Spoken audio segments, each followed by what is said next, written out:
Uncle Lee's words hung in the air, heavy with dread. A collective gasp rippled through the community as the weight of his statement sunk in. Is that true? Then aren't we done for? Someone cried out, the fear palpable in their voice. The idea of fighting against the government, a seemingly insurmountable force, sent shivers down their spines. Hang Fei, lost in thought, muttered to himself, a war is commencing? I think I had heard about this before in my previous life. The air crackled with anxiety and uncertainty. Just as despair threatened to consume them, Mr. Perfect's avatar flickered to life on the community screen, his calm demeanor a beacon of hope in the storm. If Uncle Lou's guess is really true, then we really have to start taking measures to save ourselves, he declared, his voice steady and reassuring. He began typing furiously on his phone, his words appearing on the screen one by one. Moreover, we don't have a confirmed time of arrival of the support resources from the government. There are already some owners in the neighborhood who have run out of food because they did not hoard enough. Mr. Perfect raised his voice, a spark of determination igniting in his eyes. I think we should start organizing ourselves first and help those owners who are facing difficulties. I suggest that owners with ample food supplies donate some of it to support those owners who have run out. He paused, his gaze sweeping across the anxious faces on the screen. Starting with me. I will donate half of my food supplies. Whoever needs it can come look for me anytime. A wave of relief washed over the community as Mr. Perfect's words sparked a glimmer of hope. People began discussing the idea amongst themselves, their voices a mix of apprehension and cautious optimism. Suddenly, a gruff voice cut through the chatter. A thug-looking character, his face etched with concern, spoke up. Brother Jiang is right. Everyone in our neighborhood should help each other out. Li Hyane, bundled in thick clothes, stood nearby, her face contorted in anger at the suggestion. The thug-looking character, oblivious to her displeasure, continued, we can't just let those families starve in such cold weather. Count me in on the donation. He turned to Li Hyane, his gaze unwavering. Will you be donating too?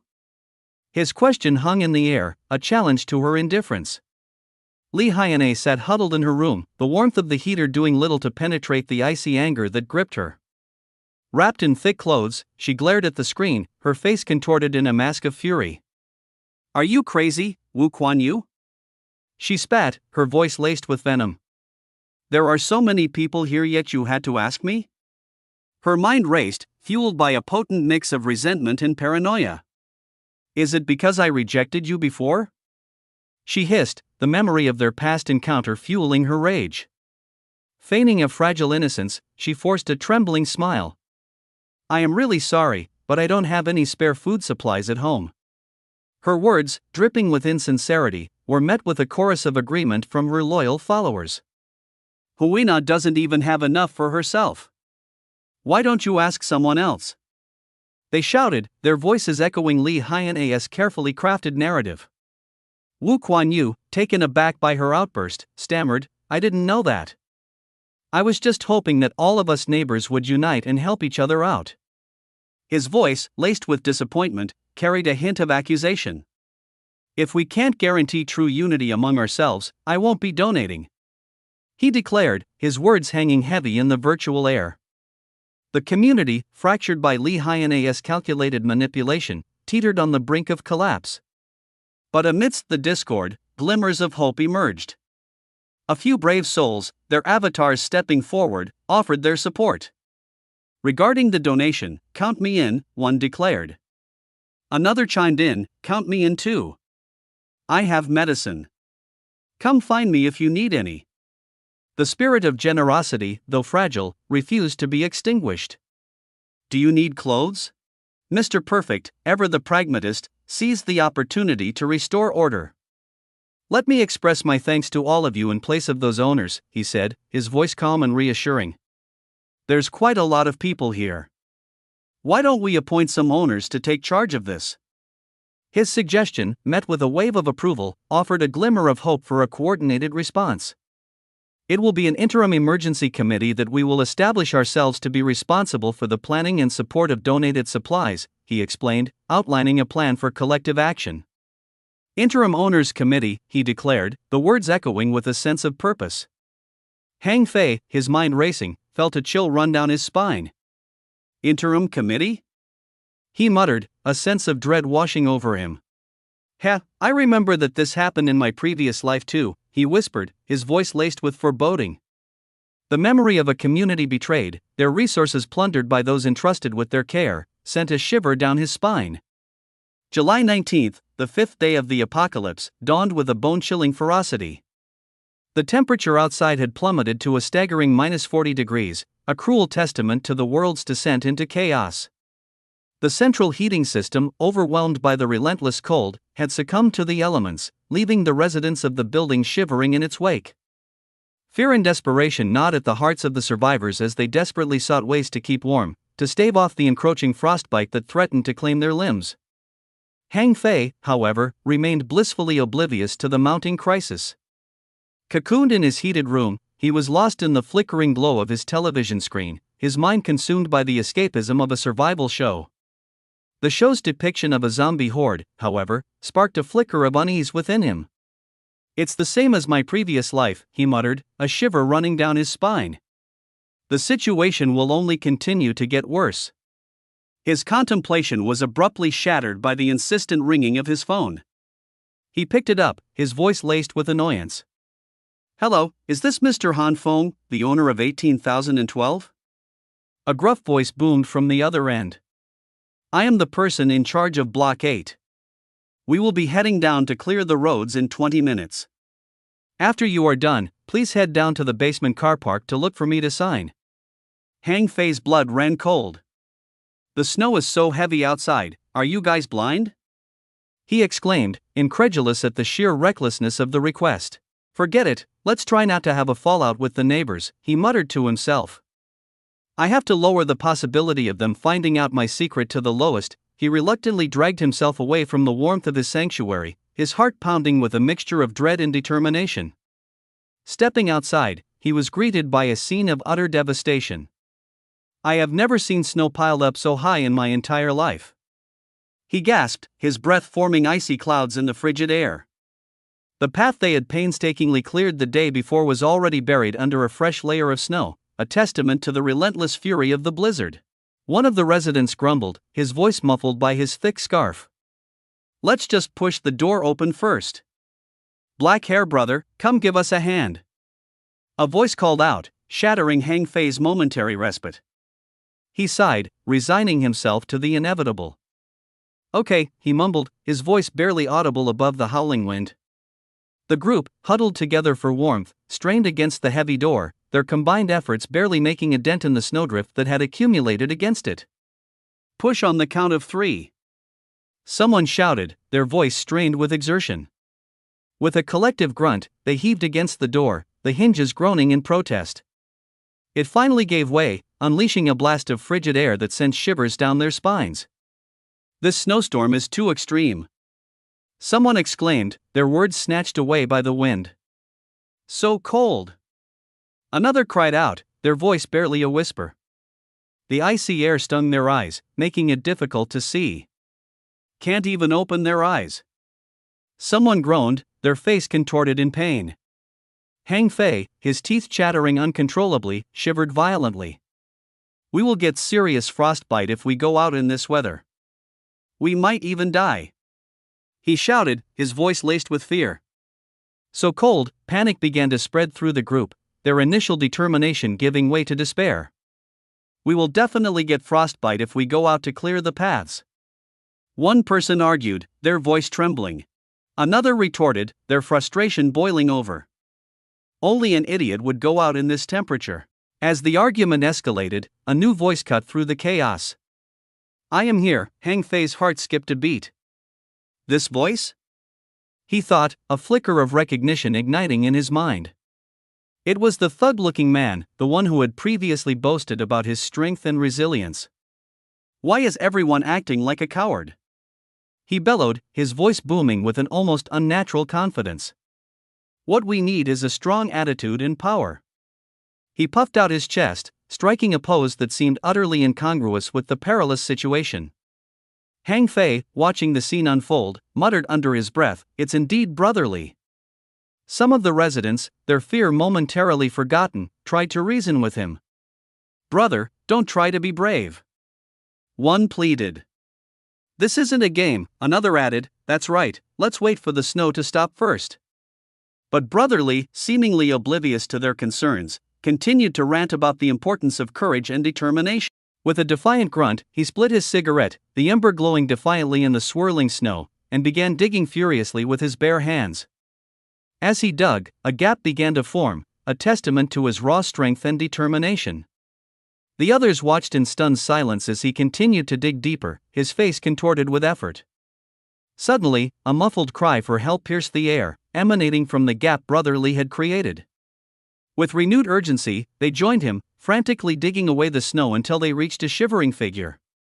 It was Brother Lei, his face pale and drawn, his coughs racking his body. "Brotherly, are you okay?" Hang Fei asked, his voice laced with concern. Realizing the futility of continuing their efforts in the face of the relentless blizzard, Hang Fei suggested a change of plans. "Everyone, let's go to the car park to look for the person in charge and sign our attendance first," he said, his voice carrying a note of urgency. "We can decide what to do when the snow stops," he added, his gaze sweeping over the exhausted and demoralized group. "With this snowstorm, it's no longer a situation that can be solved with manpower." Django, the self-proclaimed leader of the Interim Owners Committee, echoed Hang Fei's sentiment. "The snow is indeed too heavy right now. Let's wait for the snow to lighten up before we start clearing," he declared, his voice amplified by the community's communication system. "Also, the basement car park will be designated as the donation center." Hang Fei, listening intently, couldn't help but wonder about the man behind the voice. "Is he the one with the surname Jiang in the group?" he mused to himself. A chilling realization dawned on him.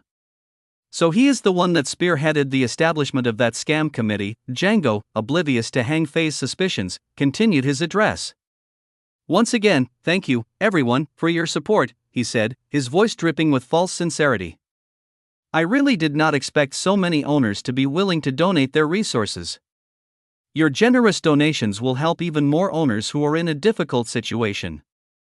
I once again thank all of you." In their place, a chorus of agreement rose from the crowd.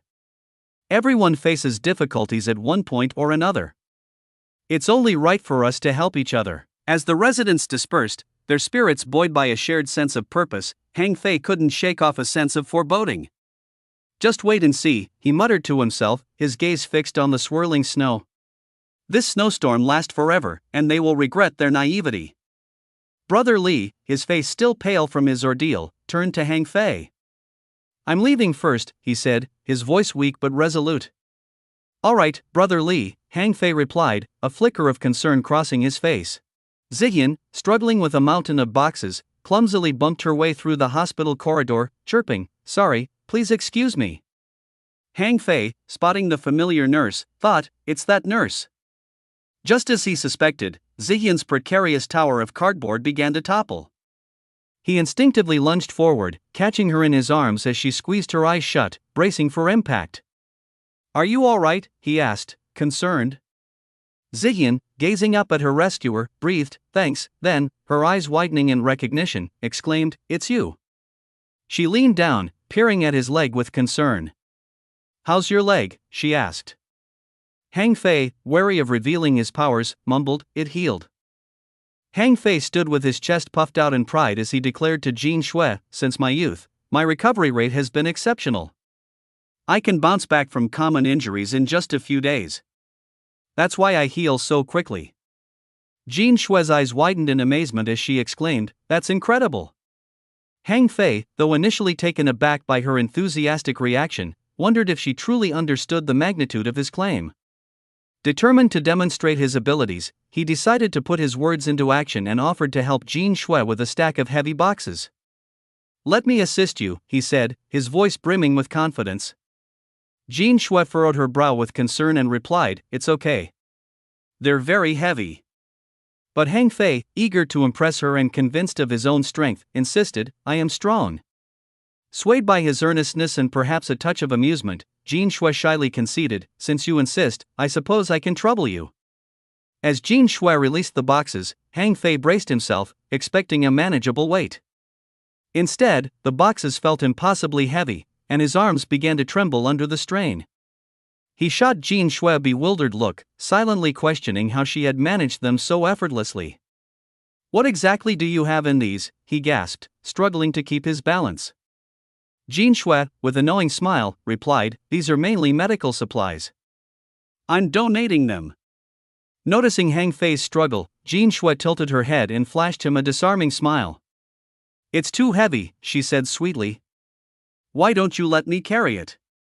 Hang Fei, captivated by her adorable expression and determined to appear heroic, puffed out his chest and declared, it's fine, I don't feel a thing. Jin Shui's smile widened as she countered, don't push yourself. I am actually much stronger than most guys. Hang Fei, taken aback by her assertion, stammered, really? Have you always been strong since you were young? Jin Shui nodded with a playful smile, but her expression softened, a hint of sadness clouding her eyes. Not really, actually.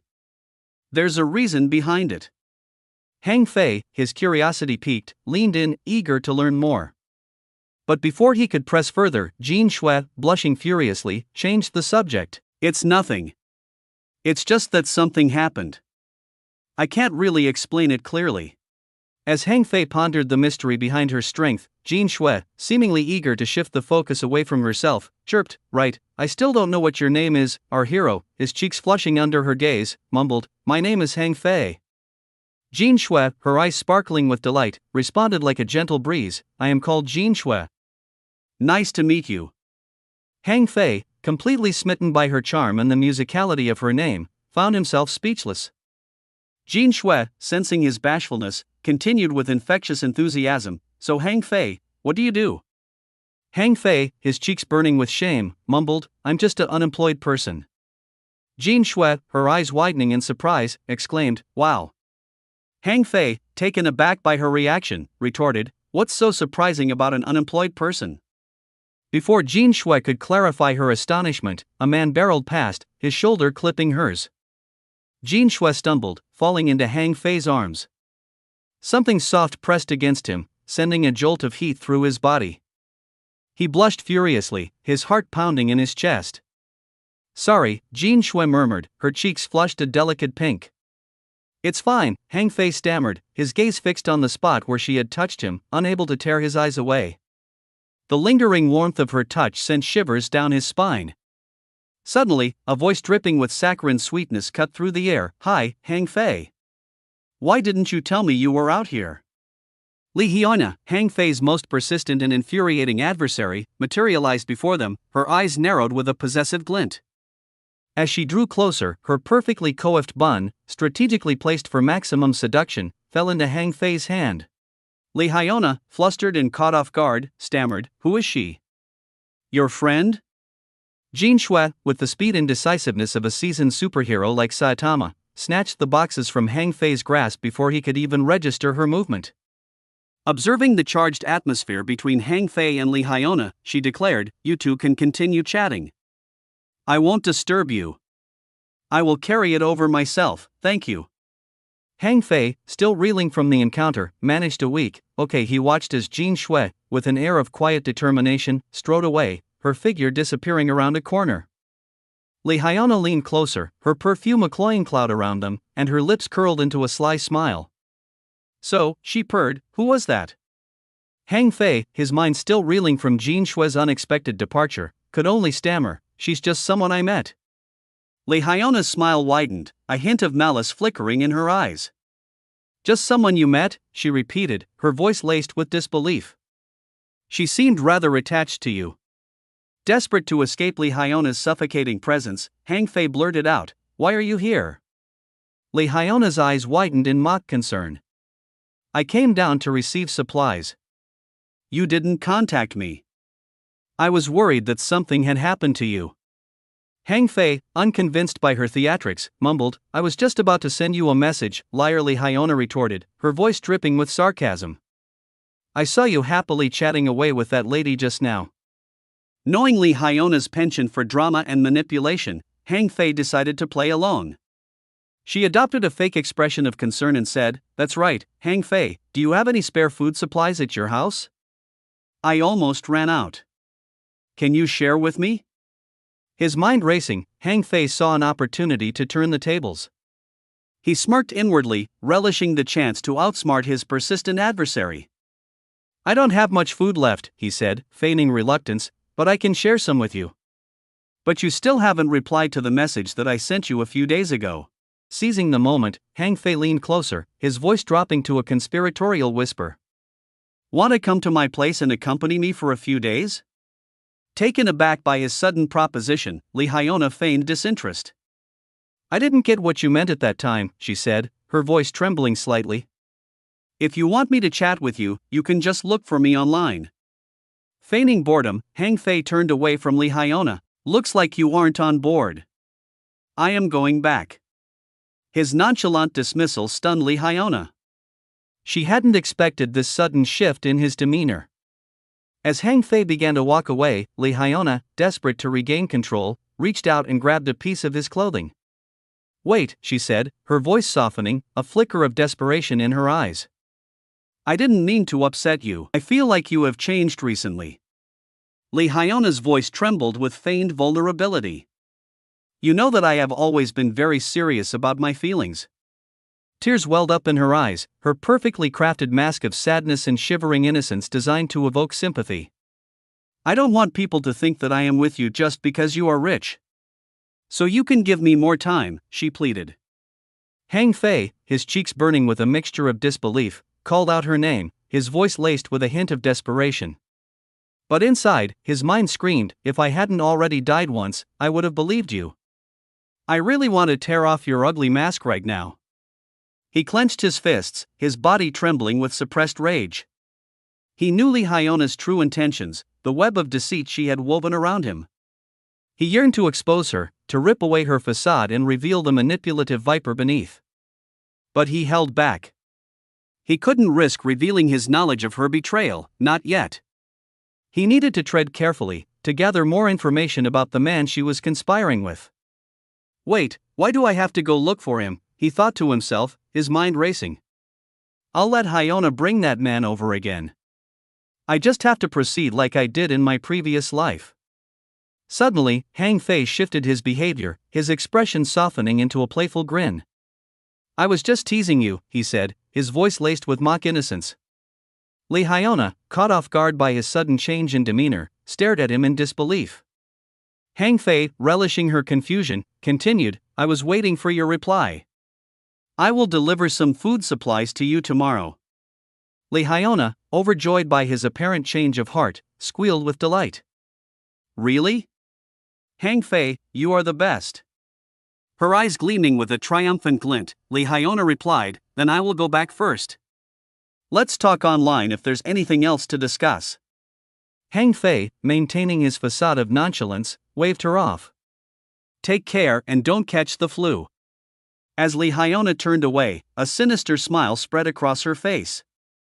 "I nailed it," she whispered, her voice laced with malicious satisfaction. A few days later, Hang Fei's phone buzzed incessantly. Notifications from Li Hyona kept popping up. "What are you doing? You said you were going to give me some supplies 2 days ago. When are you going to deliver them? Why are you not replying to my messages?" The phone also began to ring, Li Hyona's name flashing on the screen. Hang Fei, however, ignored the insistent calls and messages, choosing instead to savor the delicious meal before him. "Blissful," he sighed, taking another bite. "Delicious. This weather is perfect for such nice and warm food." He was determined to enjoy this moment of peace, to relish the simple pleasures of life before he had to confront the storm brewing around him. While consuming his meal, Hang Fei reflected on the numerous experiments conducted over the past few days, which had clarified several points for him. Firstly, he discovered that meat cannot grow indefinitely. Despite his efforts, he was unable to make a whole piece of meat increase in size beyond a certain point. Hang Fei recalled an experiment where he observed that meat has a natural growth limit, it cannot expand endlessly. However, he found that under specific conditions, meat could be made to grow infinitely. Holding a piece of meat with chopsticks, Hong Fei explained that previously, he used half of the harvested soybeans to grow new seedlings, while the other half was consumed. This method ensured a continuous supply of soybeans. Although he couldn't make the meat grow larger, he discovered that when he cut the meat into two pieces and attempted to grow them, the meat reverted to its original form, producing one full piece. By using this technique, he could have an endless supply of both soybeans and meat. Feeling ingenious, Hong Fei was confident that he would never go hungry or run out of food supplies. Meanwhile, on television, a news reporter stated, "Today is August 2nd, the 19th day of the snowstorm. Someone says I am currently in the Maldives, 78 kilometers from the equator, where the average temperature has dropped to minus 42 degrees. The entire island is almost buried under snow, and seawater is freezing at such a rapid pace that it can be observed with the naked eye. Experts have detected that the ice layer's thickness has already reached 55 centimeters, and the current disastrous situation is nearly the same in every country near the equator." Hong Fei, in his pajamas, was holding a glass of red wine and taking small sips.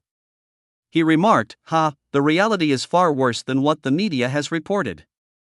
Suddenly, a shockwave startled him, feeling like a massive earthquake. The glass of wine shattered in his hand, spilling its contents. Hong Fei immediately pushed back the curtain and stood by the window, looking out at the city in chaos. Explosions were visible in the distance. This was the 7th explosion in the past few days. What in the world is happening outside? Hong Fei wondered, but he had nothing to fear as he had endless resources, and his room was fortified. Just then, a loud vibrating noise startled Hong Fei. As he gazed up at the sky through the window, he saw multiple military helicopters flying by. Hong Fei was both amazed and amused. It was his first time seeing military helicopters. He exclaimed, "Wow, so many military helicopters." Despite Hong Fei living a luxurious life, the same couldn't be said for the outside world. Pulling the curtain back, Hong Fei thought about how the ongoing war had caused significant unrest.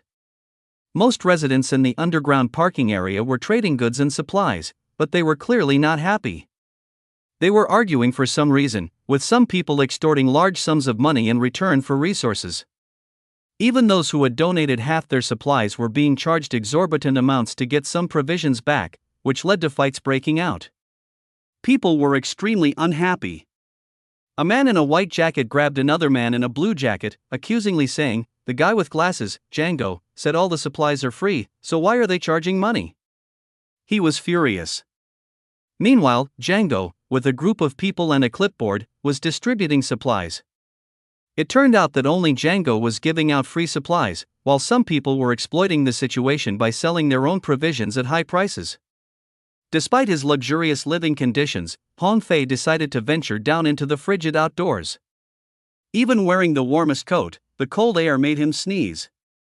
Within minutes, he was visibly shivering, with a runny nose and chattering teeth. "It's way too cold," he muttered as he walked further. He noticed a line of people waiting for supplies and thought to himself that if it weren't for the need to gather information, he wouldn't have come down here.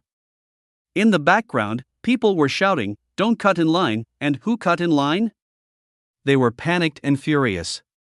Hong Fei recalled that before he was reborn, there had already been violence in this district. If he wasn't mistaken, it had something to do with these very people. He remembered chaotic scenes of people fighting, but oddly, they were distributing supplies rather than cheating residents out of them. What is happening here, he wondered, deciding to uncover the real situation. The panel showed a view of the chaotic distribution area from above, with people gathered around piles of supplies. As Hong Fei walked through the crowded underground parking space, he thought, there are so many people in need.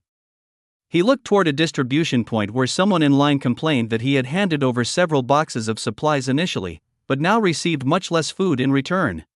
Django, with a polite tone, explained that everyone received an equal share. The frustrated fat man held out some materials and exclaimed, "Give me back the resources I donated." Yet Django, still polite and smiling, apologized, saying he couldn't return the resources.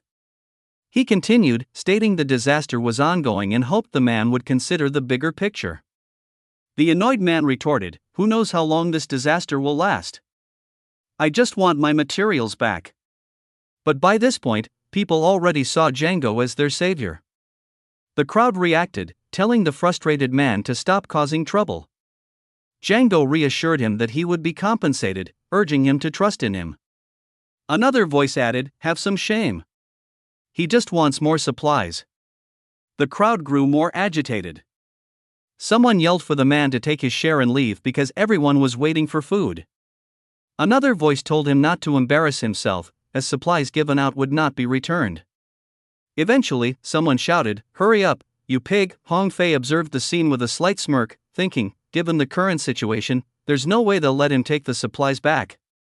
He continued to watch the crowd, pondering how those who place themselves on a moral high ground and criticize those who donate more truly have no shame. Just then, another voice echoed his thoughts, agreeing that these people had no shame.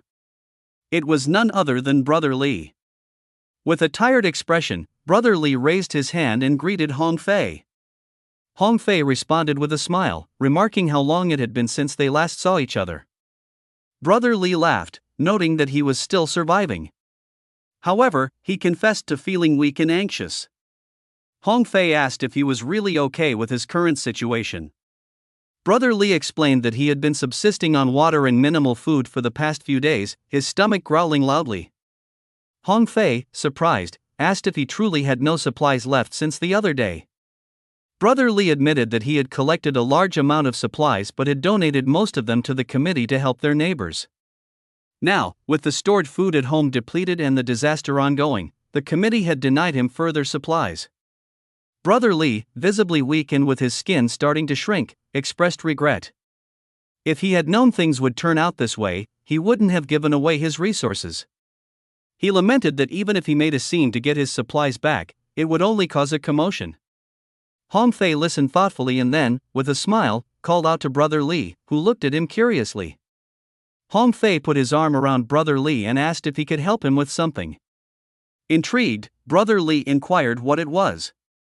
Hong Fei proposed that in exchange for 4 packets of instant noodles, Brother Li could do a small favor for him. Shocked, Brother Li asked if Hong Fei was serious. Hong Fei nodded, and Brother Li, overwhelmed with gratitude, began to cry, promising never to forget Hong Fei's kindness. Hong Fei reassured him, saying there was no need for such politeness between brothers. Brother Li, still crying with joy, promised to fulfill the small request and thanked Hong Fei, agreeing to visit his house later to collect the food. He mentioned that he would finish his job of collecting data first, then return for the supplies. As Brother Li left, Hong Fei thought to himself that with some packs of instant noodles and sausages, he would no longer need to personally gather information. Despite feeling a bit guilty about taking advantage of Brother Li, he rationalized that being comfortable at home, eating good food, and playing games was more important. Just then, someone called out to Hong Fei, catching his attention. As he turned back, a flying slap hit him. It was none other than the witch, Li Hyona, finally showing her true colors. Hong Fei, taken aback, wondered what had happened.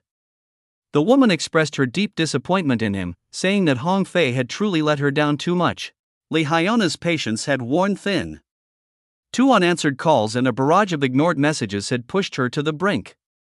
Now, standing before Hong Fei, her voice cracked with a mixture of fury and desperation, "Why are you not replying to my messages?" Her words, sharp as shards of glass, pierced the silence that hung heavy between them. Hong Fei, however, remained unmoved, his gaze distant, lost in a labyrinth of his own thoughts. Did she just slap me? The question echoed in his mind, disbelief warring with a simmering rage. Hong Fei's hand instinctively flew to his cheek, the sting of Li Hyona's slap still radiating through his skin. He stared at her, his usual calm facade shattered, replaced by a simmering rage that threatened to boil over. Memories of his past life, of Li Hyona's betrayal, flooded back, sharp and painful. The humiliation, the pain, the utter devastation she had inflicted upon him, it all came rushing back with the force of a tidal wave. I haven't even settled her previous debts, he thought, his voice a low growl in his mind. Not even started to take my revenge, yet, but she slapped me for no cause or reason. His anger, a dormant volcano for so long, erupted.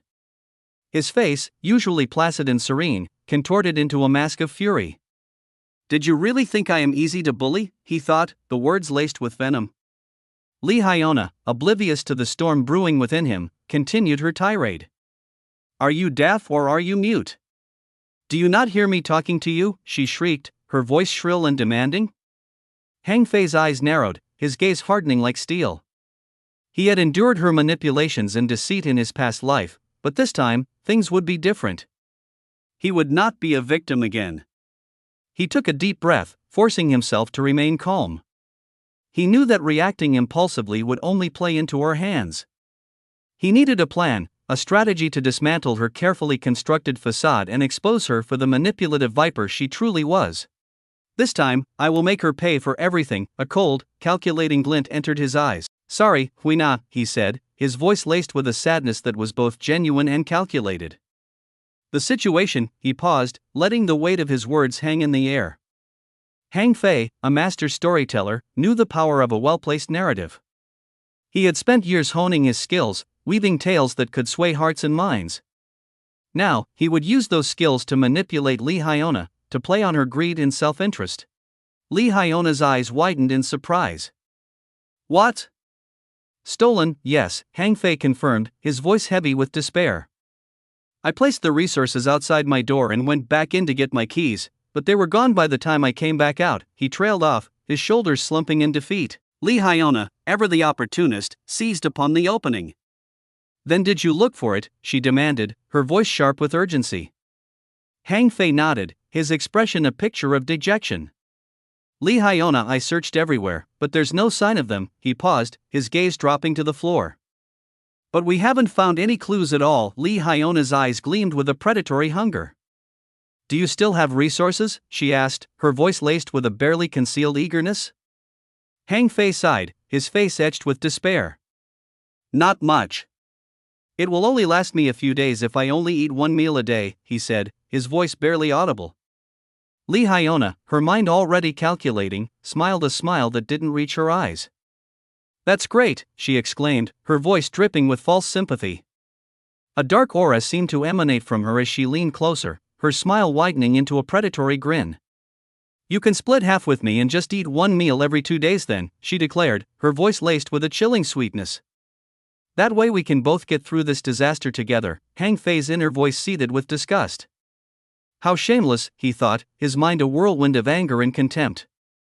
Li Hyona, to be capable of saying such words, he delved deeper into his memories, the pain of his past life resurfacing. That's right, in your eyes, I am just a tool for you to use when needed, he mused bitterly. But beneath the surface of his anger, a cold, calculating resolve hardened. He would use her perception of him to his advantage. He would play the role of the selfless friend, the dutiful provider, all the while weaving a web of deceit that would ensnare her completely. All right, Hang Fei said aloud, forcing a smile onto his face. I made a promise with you after all. Let's split it equally. Li Hyona's face lit up with a greedy delight. Really? Thank you, Han Feng, she exclaimed, her voice dripping with false gratitude. Then can you go bring it down for me now? Hang Fei's smile widened, a chillingly predatory glint in his eyes. Let's do it later at night. I will send you a message when I am done packing them. Li Hyona, blinded by her avarice, readily agreed. You should also head back soon. Don't catch the flu. Hang Fei bid her farewell, his smile unwavering. Wait for me tonight, he said, his voice laced with a promise that held a double meaning.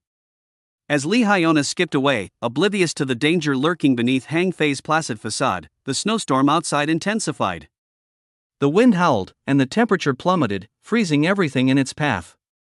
Tonight, the storm would rage both outside and within. Hang Fei's revenge was about to begin. Li Hyona, impatient and shivering, huddled in the warmth of Hang Fei's building lobby. Her phone, clutched tightly in her gloved hands, displayed a string of unanswered messages. 8:15 in the evening, Han Feng, can I come over now? 8:42 in the evening, Han Feng? Are you there? Is my food ready? 9 o'clock in the evening, Han Feng, I am in your lobby. 9:34 in the evening? Han Feng, are you coming down? It's so cold here. As she typed out another message, her frustration boiled over. What are you doing? Her fingers trembled, the cold seeping into her bones. What is Han Feng doing? He's not replying to messages or picking up calls. He's not going to stand me up again, is he? Freezing to death, her gaze darted towards the elevator, its doors stubbornly closed. Their lift has also stopped working. With a growl of annoyance, Lee Hyona stood up, her eyes fixed on the staircase looming above her. Fine, she muttered, her teeth chattering. I'll climb. Each step was a struggle, her body protesting against the cold and exertion. Damn you, Hang Fei, she cursed under her breath, her voice echoing through the stairwell. She couldn't understand why he wasn't answering. Had he changed his mind? Was he playing some cruel joke on her? The thought of him abandoning her, leaving her to freeze in the stairwell, sent a shiver down her spine that had nothing to do with the cold. No, she whispered fiercely, her determination hardening. He wouldn't do that. Lee Hyona glared upwards, her breath misting in the frigid air of the stairwell. If it weren't for the resources, I wouldn't be looking for you, she huffed, each step a testament to her growing frustration. Damned Han Feng, her legs burned, her stomach gnawed with hunger. So tiring, she wheezed, her voice thin and reedy. I have been starving for a few days. She paused, catching her breath as she neared Hang Fei's floor. Almost there, but as she rounded the final landing, her heart sank. The emergency lights are also broken, she exclaimed, plunging the stairwell into an even deeper darkness. An unsettling sound sliced through the silence, a muffled thump followed by a scraping noise. Who is it? Lee Hyona called out, her voice edged with nervous tension. Before she could react, a large black shape hurtled towards her from the darkness above. The stench of garbage hit her nostrils a split second before the bag slammed into her face, the impact knocking her off balance. Lee Hyona crumpled to the ground, a jumble of limbs and curses. Damn you, Hang Fei. Sorry, Huina, a voice called down, laced with concern. I fell asleep. I saw your messages and came running down with the resources. Hang Fei's silhouette emerged from the darkness, his voice laced with remorse. I didn't expect the lights to suddenly switch off. I ran into a railing and dropped the flower. Lee Hyona struggled to untangle herself from the garbage bag, her mind awhirl with fury and a throbbing pain blooming across her face. Are you a pig? She shrieked, her voice a mixture of pain and rage. You can't even do such a normal thing properly.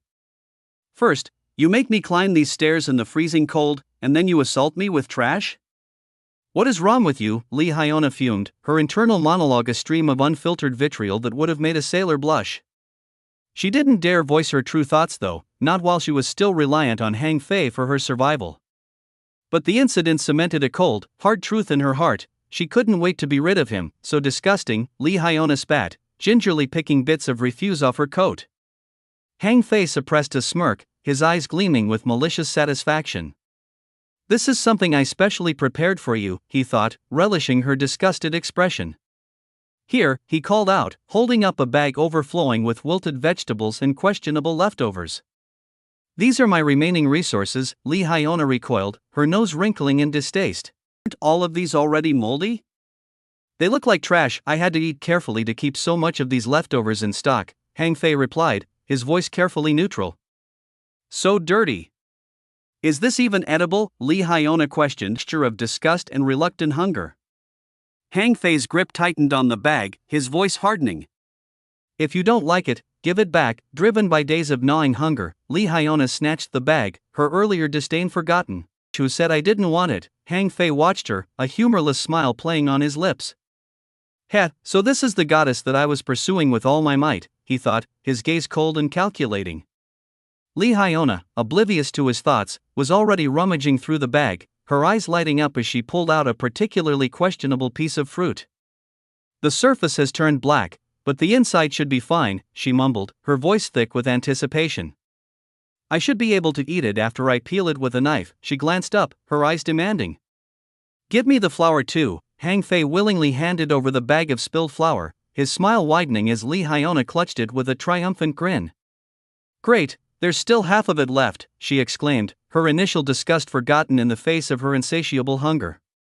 As Lee Hyona retreated into the night, clutching her spoils, Hang Fei's smile turned predatory. This garbage should be enough to give you an upset stomach for a few days, he thought, a sense of grim satisfaction washing over him. His revenge, served cold and rotten, had only just begun. Hang Fei turned away from the window, a cruel chuckle escaping his lips. You can't even shower in this weather, so just let that flour stay on you for a while. He hummed a jaunty tune as he strolled back towards his apartment, the satisfaction of a successful first strike warming him from the inside out. But his good mood was short-lived. A flicker of movement in the periphery, a near imperceptible shift in the shadows, sent a jolt of adrenaline through his system. He shivered, but it wasn't from the cold. His instincts, honed from years of survival, screamed at him. Someone was watching. Hang Fei didn't hesitate. He spun on his heel, his gaze scanning the darkened hallway. For a moment, he saw nothing. He caught a glimpse of the shadow darting around the corner, following him. Adrenaline surged through him as he whirled around, bracing himself for the confrontation. He wouldn't be caught off guard again. The door creaked open a moment later, and Hang Fei reacted instantly. He lunged, his hands shooting out to grab his pursuer, tackling them to the ground. "Are you seeking death?" he snarled, pinning the intruder to the floor. He raised his fist, fury burning in his eyes. But as he prepared to strike, he froze.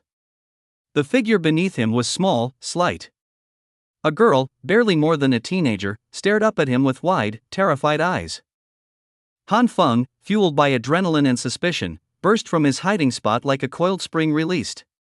He tackled the shadowy figure lurking in the hallway, wrestling them to the ground with a fierce roar, seeking death.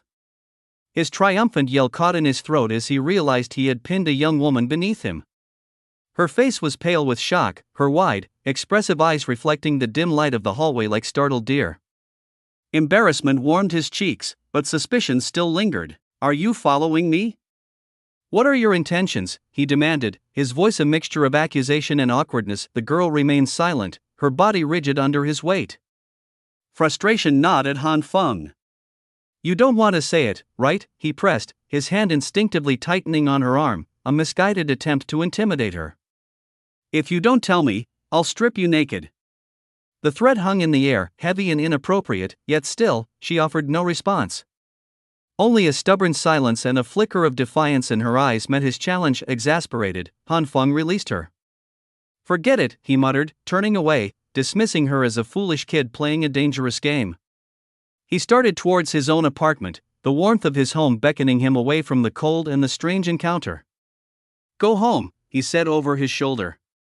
"Stop playing pranks." Suddenly, a small hand gripped his arm, stopping him in his tracks. He spun around, surprised by the unexpected touch.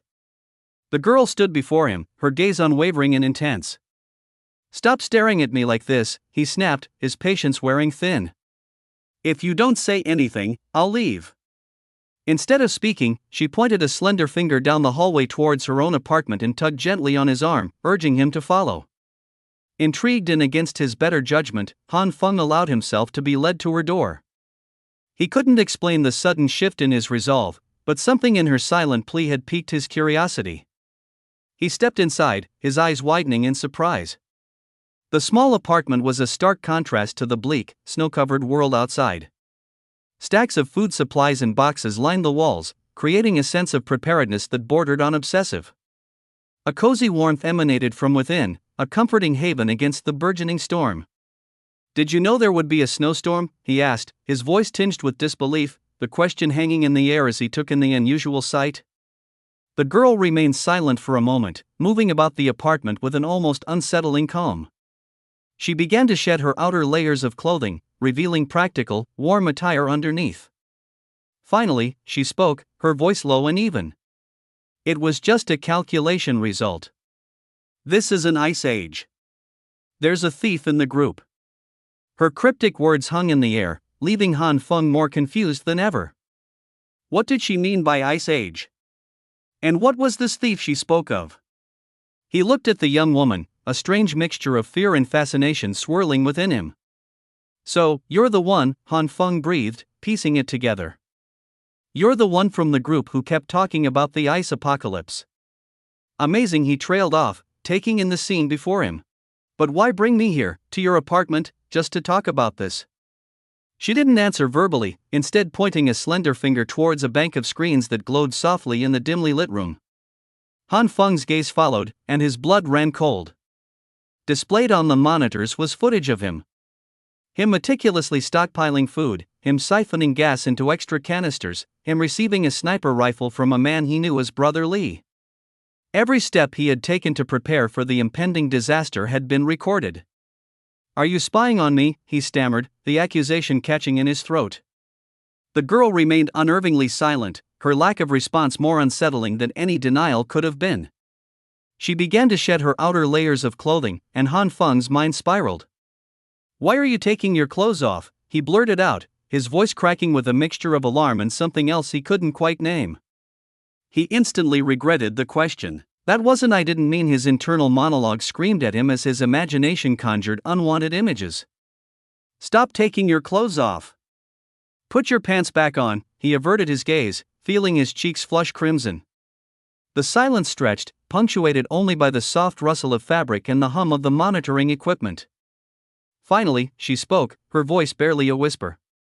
"I needed to be sure about you."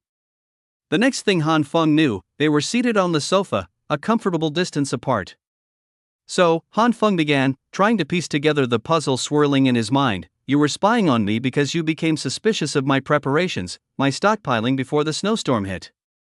The whole point of monitoring me was to see if I was someone you could cooperate with?" The girl, perched on the edge of the sofa, remained silent, her fingers flying across the keyboard of her laptop. She was indeed the picture of a tech-savvy nerd, her glasses perched precariously on her nose as she navigated through lines of code and data. Han Feng watched her, a mixture of frustration and intrigue bubbling within him. "Why doesn't she just answer me?" he thought, exasperated. Suddenly, she shifted, climbing onto his lap, her unexpected weight catching him off guard. "What are you doing?" he stammered, his heart pounding in his chest. She didn't answer, but instead pointed towards a small generator tucked away in the corner of the room. "Teach me how to use this," she finally spoke, her voice barely a whisper. And so, Han Feng found himself instructing her on the intricacies of the generator, explaining how to start it, how to maintain it, and the importance of proper ventilation. He watched as she absorbed the information, her brow furrowed in concentration. Once she seemed confident in her understanding, she pointed towards another essential piece of equipment, the geyser. Patiently, Han Feng walked her through the process of operating the gas-powered water heater. "By adjusting this valve," he explained, "you can control the temperature of the water. But remember, it's crucial to close the valve after each use to prevent any gas leaks." He found himself taking charge, a sense of responsibility washing over him. He surveyed the apartment with a critical eye, noticing the disarray and the haphazardly stored supplies. A surge of protectiveness, mixed with a healthy dose of annoyance, spurred him into action. He began tidying up, reorganizing the stacks of food and supplies, and meticulously arranging the contents of the freezer. "Raw meat must always be stored in the freezer," he scolded gently, "and it needs to be properly packaged. You're being too reckless." He paused, realizing his tone was harsher than intended. "And don't just stand there looking, help me out." Finally, he showed her how to safely operate the gas cylinder, emphasizing the importance of caution and proper ventilation. "Pay attention," he stressed, "safety is paramount, especially in a situation like this." He demonstrated the proper procedure, emphasizing the importance of checking for leaks and ensuring a secure connection. He then moved on to a cooking lesson, guiding her through the basics. Only when there's enough gas can the fire be big and the dishes cooked properly. "See? If the meal indicator is green, it's ready to eat." Together, they prepared a simple meal, the aroma of cooked food filling the small apartment. As they ate, Han Feng couldn't help but chuckle to himself. "I feel like a full-time babysitter," he muttered, shaking his head. "Your self-care ability is lacking." She remained silent, focusing on her food, her eyes downcast. Han Feng noticed a flicker of anxiety in her expression and realized his comment might have been too harsh, especially considering she had access to all that incriminating footage of him. "Hey," he said, forcing a smile. "I was just kidding." He joined her in eating, feeling the exhaustion of the day creeping in. "Let me make it clear, though," he announced, pushing his plate away. "I'm going back to my apartment after this." He glanced at her and realized she had fallen asleep mid-bite, her head resting on the table. He sighed, a small smile playing on his lips. "Guess I'm not the only one who can fall asleep while eating." Gently, he lifted her and carried her to the sofa, draping a blanket over her. He then put on his jacket, a silent guardian against the cold, and quietly slipped out, closing the door behind him. The next morning, a sharp rap on his door startled him awake. "What's going on so early in the morning?" he grumbled, opening the door to find the girl standing there, her arms laden with boxes. This is for you," she said, her voice barely audible. Han Feng stared at the mountain of supplies in disbelief. "You're too polite," he stammered, overwhelmed by the gesture. She looked at him expectantly, and he realized she wanted something. She pointed towards the generator. "Can you teach me one more time?" Over the next few days, Han Feng came to the conclusion that his upstairs neighbor was, to put it mildly, an absolute idiot when it came to practical life skills. She lacked even the most basic common sense. But she was eager to learn, and every day, she would drag him to her apartment for another lesson. Her cooking, he had to admit, was slowly improving. Though, under normal circumstances, he thought to himself, watching her devour a particularly questionable dish, even a dog wouldn't eat this. "By the way," he asked one evening, "I don't think I ever got your name." She looked up from her plate, her expression serious. "This," she said, gesturing to herself with a dramatic flourish, "is the evil king's truest envoy." Han Feng blinked, taken aback. "Just like a game profile name?" he asked incredulously. "Well," she replied, a mischievous glint in her eye, "I won't ask anything about your secrets either." Meanwhile, at the Community Resource Center, chaos reigned. Desperate neighbors fought over dwindling supplies, their fear and desperation palpable. The veneer of civility had shattered, replaced by a primal struggle for survival. The Ice Age had arrived, and the fight for survival had just begun. The semblance of order among the homeowners had completely dissolved, as they turned on each other, desperate for whatever scraps of resources remained. Their eyes burned with a fierce, unyielding spirit. Though gaunt and weakened by hunger, there was not a shred of fear in their demeanor. Armed with makeshift weapons, iron rods and kitchen knives, they fought each other with a terrifying intensity, determined to seize what little was left.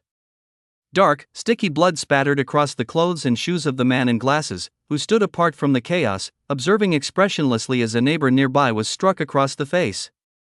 The parking lot had transformed into a nightmarish battlefield, a scene straight out of hell. The man in glasses, the only one who wasn't fighting for resources, knew he had to act to restore some semblance of control.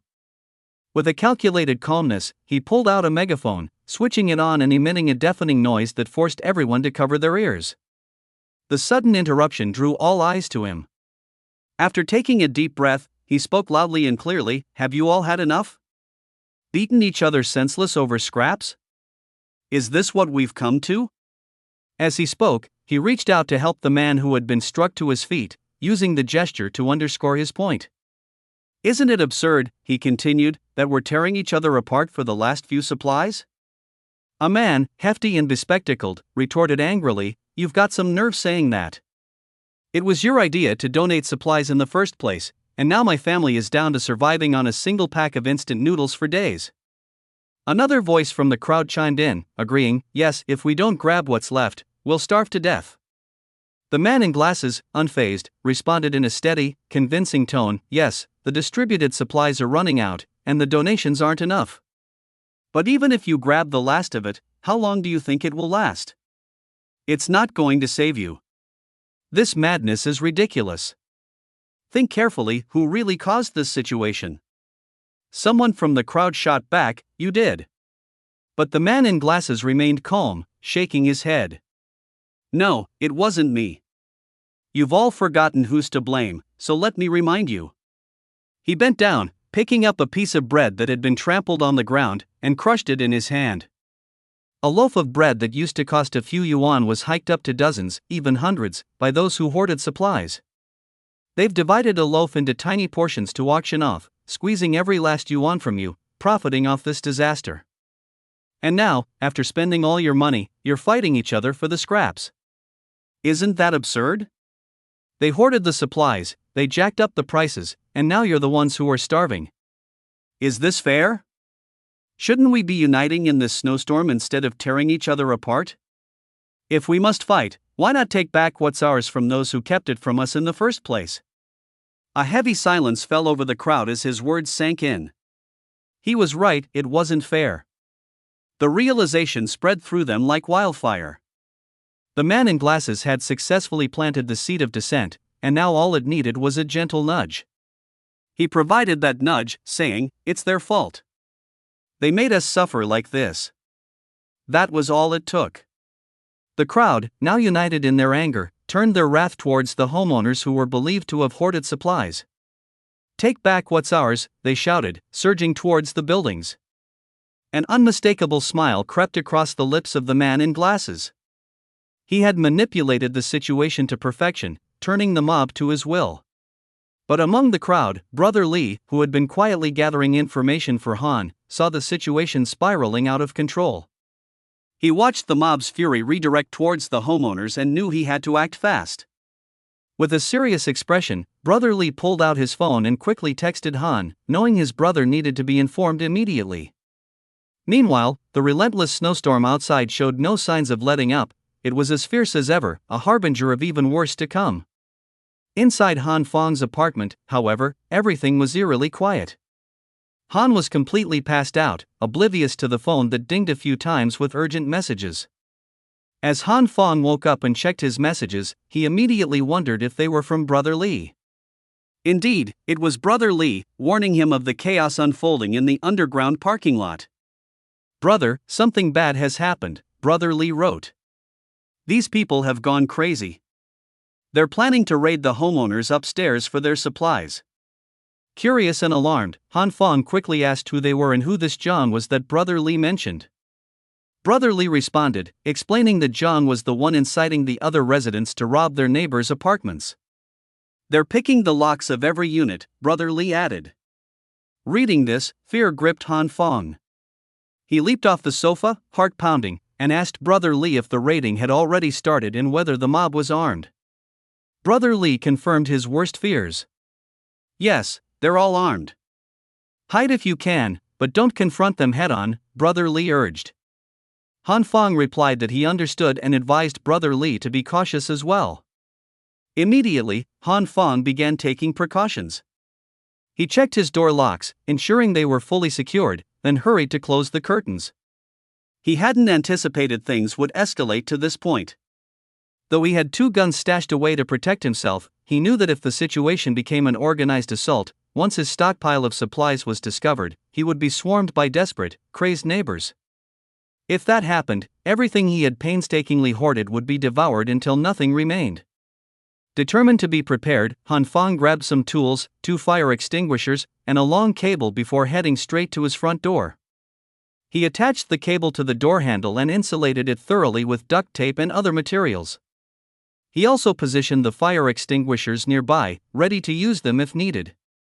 As Han Fong began uncoiling the cable, the lights in his apartment suddenly went out. In fact, the entire neighborhood was plunged into darkness.